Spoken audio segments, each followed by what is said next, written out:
감각적 차원에서의 접촉을 한번 봅시다. 네. 감각적 차원에서의 접촉. 예. 감각하면 5가지 오감이죠. 예. 그 중에서 어떤 감각을 가장 많이 쓸까요? 시각? 시각을 가장 많이 쓰죠. 네. 일반적으로 시각적 자극 정보가 우리 뇌의 거의 한 70%를 차지합니다. 명상을 하거나 특정하게 내가 뭔가 집중을 해야 될 때 눈을 감고 훈련하는 건 왜 그럴까요? 내가 네.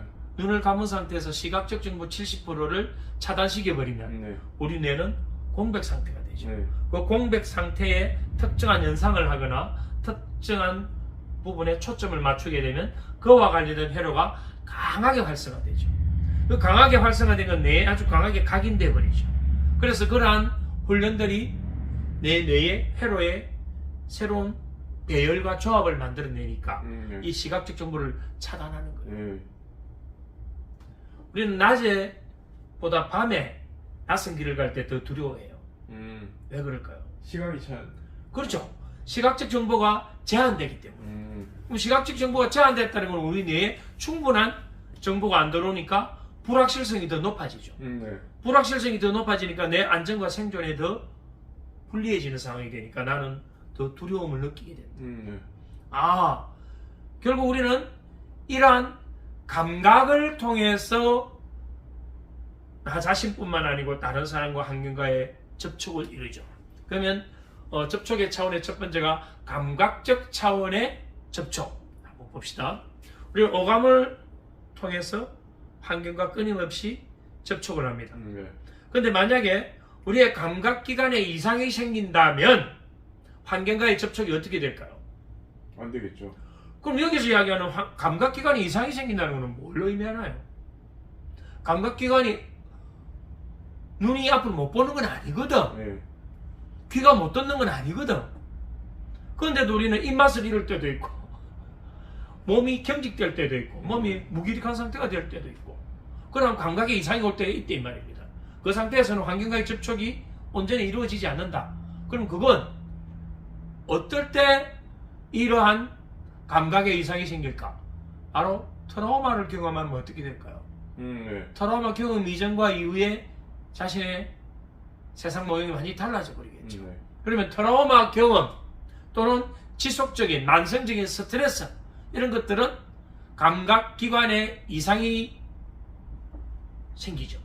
그럼 그 감각기관에 이상이 생긴 상태에서 환경과의 온전한 접촉이 불가능해진다. 이제 그 이야기예요. 네.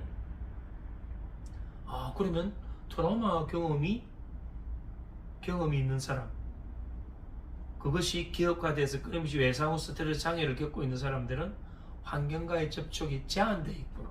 네. 다른 사람과의 접촉도 제한되어 있구나. 심지어는 자신의 감각과도 제한되어 있구나. 자, 우리 환경을 접촉하는 것은 결국은 전경을 만드는 것이고 네. 게스탈트를 만드는 것이에요. 환경과의 접촉이. 만약에 내가 환경과의 접촉이 이루어지지 않는다면 나는 내 안에 갇혀있는 상태가 되겠죠. 내가 환경에 대한 알아차림이 있어야 그 환경에 대한 접촉이 가능해지는 것이고. 네. 근데 내 안에 만약에 어떤 이유로 그것이 트라우마였던 스트레스였던 간에 접촉 경계에 혼란이 생긴다면 나는 내 감각에 대한 알아차림과 접촉이 힘들어진다. 네. 그게 힘들어진다면 내가 보고 있는 세상을 눈이 보는 게 아니거든. 무엇으로 우리는 세상을 보나요? 우리 뇌에서 보는 거 아닌가요? 네. 뇌에서 보는 거죠. 그러면 우리 뇌에 트라우마나 네. 스트레스가 계속 뇌를 정상적으로 작동 못 시키게 만든다면 우리의 감각은 어떻게 될까요?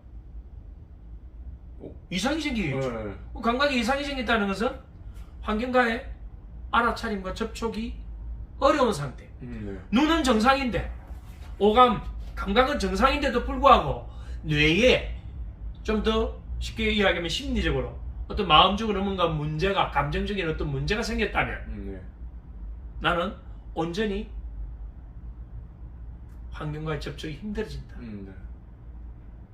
결국 우리는 이런 감각기관을 활성화시킬 수 있다면 네. 환경과의 접촉을 원활하게 할 수 있다. 네.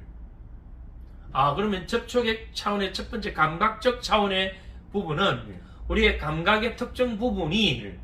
내 자신의 의도와 관계없이 뭔가 이상이 생긴 상태라면, 나는 환경과의 온전한 알아차림 접촉이 안 된다면 네. 이걸 회복하기 위해서 감각기관을 활성화시켜줘야 된다. 그러면 감각기관을 활성화시킨다는 게 뭘까요? 다양한 경험하는 거요? 바로 네. 우리가 호흡 훈련을 하는 것은 뭘 활성화시키는 건가요? 누구를 만나게 만드나요? 자기 자신의 감각을 만나는 거예요. 네. 마실 때, 긴장 상태, 뱉어낼 때, 이완 상태.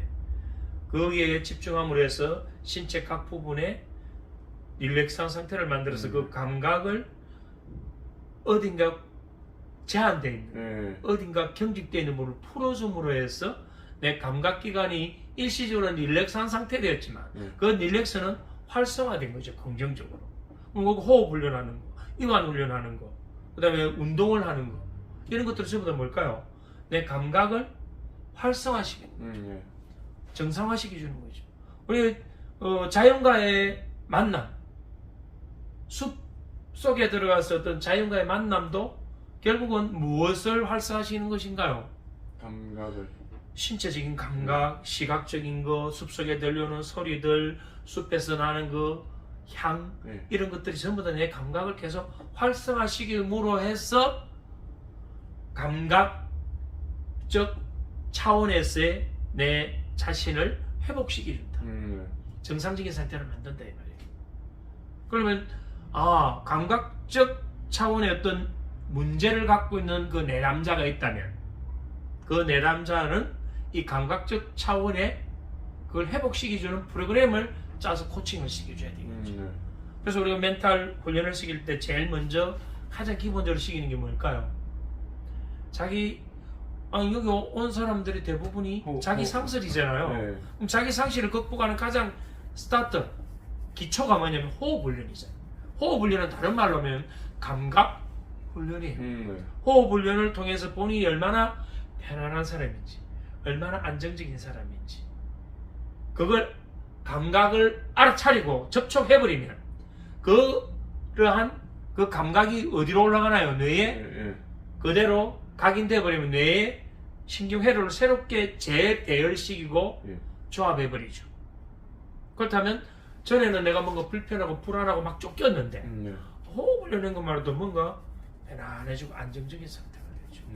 그 다음에 호흡 훈련이 끝나고 나면 이제 호흡 훈련을 보통 회차를 1회차에 호흡 훈련 하나만 시키는 거예요. 그러고 나서 보통 수업을 3, 4일이나 일주일에 한 번씩 오게 만든다면 미션을 줘서 내담자가 이걸 호흡 훈련을 수시로 할 수 있도록 하고 만약에 수시로 하는 형편이 어렵다면 아침, 점심, 저녁 5분씩 할 수 있도록 그걸 미션을 주는 거예요. 그러면 여기 와서 수업 받고 상담하는 건 1시간이지만 이 내담자는 계속 자기 생활 속에서 자신의 뭘 회복시키고 있나요? 감각을 회복시키죠. 그걸 일주일 정도 훈련시킨 후에 물론 사람에 따라서 2주 정도 시켜도 됩니다. 그 다음에 뭐냐면 이완 훈련을 그러면 호흡할 때 이미 나는 이완을 느꼈는데 실제 이 이완 훈련은 두 가지로 들어가거든요. 하나는 상향식, 하나는 하향식. 상향식은 신체적인 이완을 통해서 뇌에 어떤 편안한 안정감을 주고 흔히 이야기하는 우리가 스트레칭이나 요가나 뭐 어떤 필라테스 이런 것도 해당되겠죠. 그럼 이제 하향식은 뭐냐면 뇌로 들어가는 거예요. 뇌로 끊임없이 안정된 상태로 만들기 위해서 이완을 시키는 그런 훈련을 암시를 계속 집어넣죠. 그러면 뇌가 거기에 반응을 해서 뇌의 회로가 일단 바뀌게 돼요. 바뀌면서 신체적인 부분의 힘을 싹 풀어버리는 상태. 이게 이제 위에서 내려가니까 하향식이라는 거죠. 보통 3주에서 4주 정도까지 이 두 가지 프로그램만 가지고 천천히 다져서 올라가면 대부분의 심리적인 어떤 문제의 근본에 내 안에 불안을 만들어내거나 초조를 만들어내거나 하는 현상들이 없어져요. 그래서 제 경험으로는 공황 장애를 겪고 있는 사람들이 왔을 때 요 두 가지를 해보니까 대부분 다 먹히더라. 대부분 다 회복이 되더라. 운동선수들도 요 두 가지를 기본으로 깔아주거든요. 예. 운동선수 중에 불안 때문에 힘들어할 선수들이 있다면 요 두 가지만 가지고도 대부분 극복이 돼요. 물론 그 위에 뭐 프로그램이 다양하게 있지만 그게 결국은 뭔 훈련일까요? 감각 훈련이에요. 네. 자, 감각은 우리 뇌에서 받아들일 때 진짜로 받아들이나요? 가짜로 받아들이나요? 진짜로 받아들이죠. 절대적 진짜. 이걸 절대적 사실로 받아들여요. 그럼 내 안에 그 이전에는 부정적 자기 제한 신념을 만들었거나 어딘가 나를 불안하게 만드는, 나를 긴장하게 만드는 좋지 않는 그러한 내 안에 믿음이 있었단 말이에요. 그것이 나를 힘들게 만들었는데 그걸 없애려고 계속 들어가는 방법들은 너무나 오래 걸리고 고통스럽게 만들지. 이걸 극복시키는 가장 좋은 방법은 그걸 놔놓으라 이 말입니다.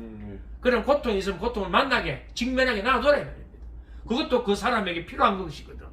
왜냐하면 부정적인 거는 경험이나 부정적인 어떤 그런 정서들이 있어야만 이 사람을 지켜주는 데 중요한 기능을 해요. 이걸 없애려고 하니까 사람들이 회복이 더디고 어렵고 고통스러운 거죠. 이거 놔둬라. 뭐 해야 될까요? 이 사람 안에 뭐 편안함과 안정감이라는 새로운 회로를 구축시켜주라. 그걸 전용 신경회로를 만들어주라. 그러면 이게 두 개가 뭐 되나요? 서로 조율될 수 있는 상태를 만들어주는 게 우리가 이 훈련 과정이에요. 그러면 그 훈련 과정에서 이 두 가지 조율하는데 가장 기본적인 게 호흡과 이완이죠. 이 두 개만 해도 그전에는 급격하게 올라오던 불안이 약해져 버려요. 근데 이걸 더 훈련시켜버리면 어떤 상태가 되냐면 이 균형이 약간 이제 안정과 편안함이 더 올라가면 자기가 스스로 제어할 수 있는 상태가 돼요. 그래서 가장 기본적인 이걸 우리는 감각 차원의 접촉이라고 합니다. 이걸 우리는 그냥 이론적으로 배울 게 아니고 실제 상담 과정에서 활용할 수 있어야 됩니다.